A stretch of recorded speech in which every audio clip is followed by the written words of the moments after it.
Today I have this large edged glue board. It's a 36 by 20, quite large.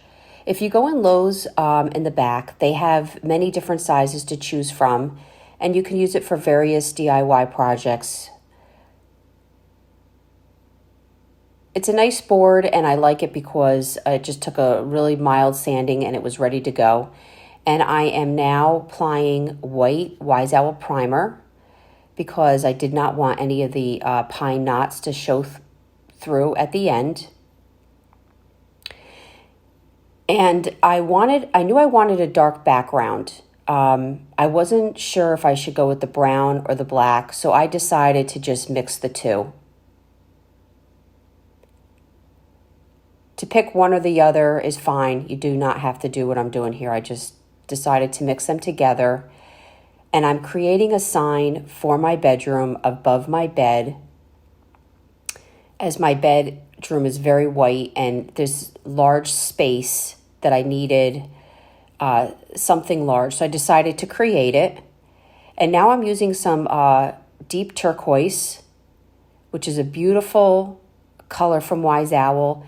And these three colors together make a great patina. If you're interested in taking a can or an old plate, or even just taking wood and trying to make it look rusty and old, these are your colors that you want to use.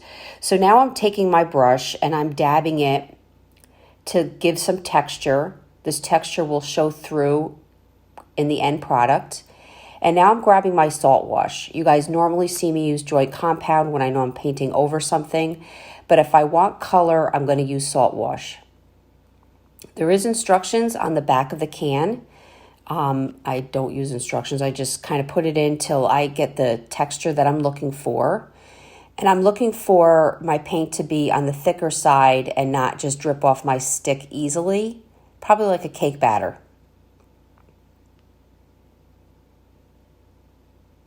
Now this is a 3D stencil.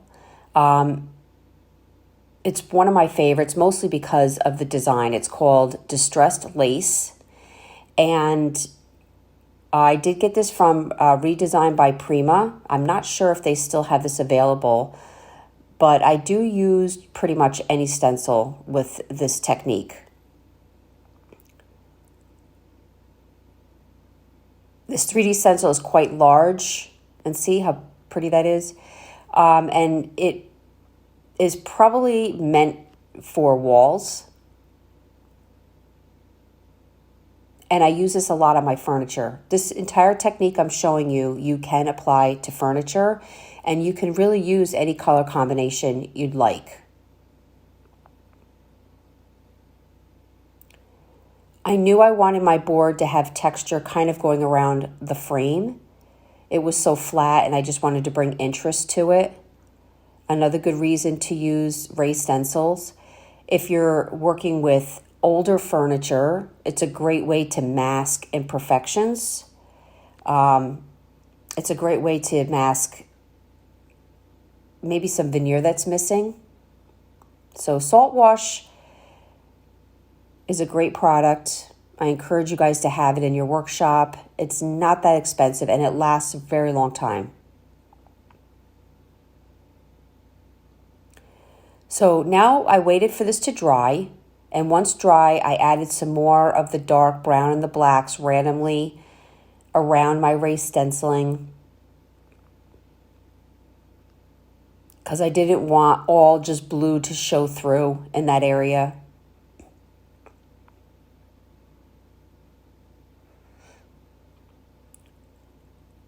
So I just want to get close and show you the patina in this mixture if you ever wanted to try it.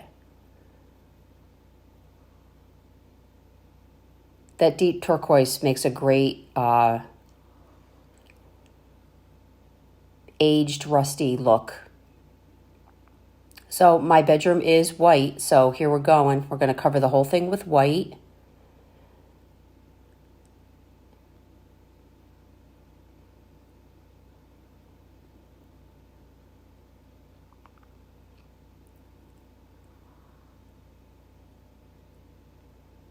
And I am now going to grab, this is 320 grit sandpaper, and just give a really good sanding. This took me some time as I wanted that all that goodness underneath to show through.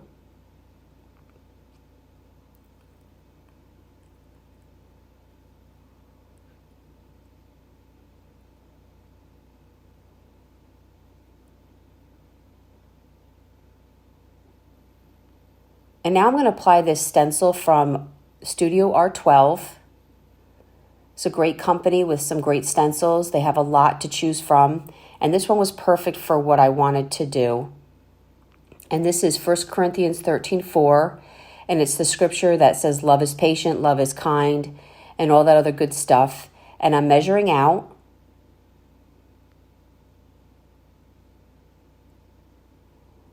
And normally I would take a roller and roll right over this because of the size. But because I know the edges of my wording is in the raised stencil area, I decided to use dabbers, which is a little bit more time consuming, but I wanted a little bit more control.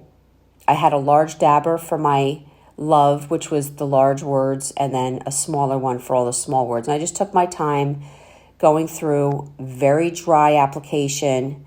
I did have to go over it twice, I believe. But I wanted to make sure this came out good, especially it was black on white. I was very happy. It came out great. And then I took an art brush and attached all my letters. This is not necessary, and I only did it with the word love. I didn't go through all the small letters and attach.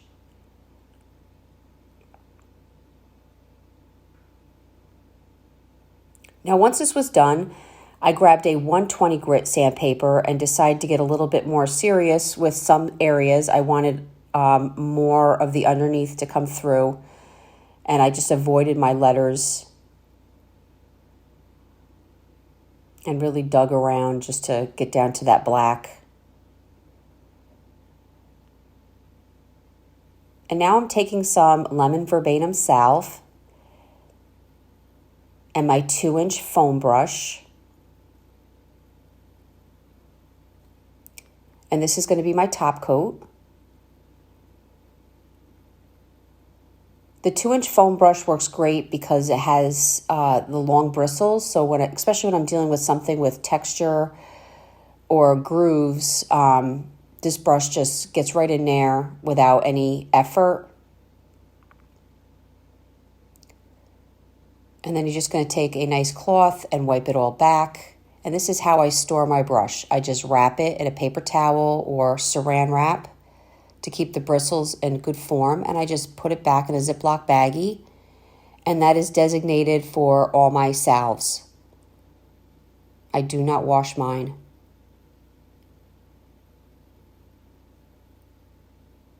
That's it.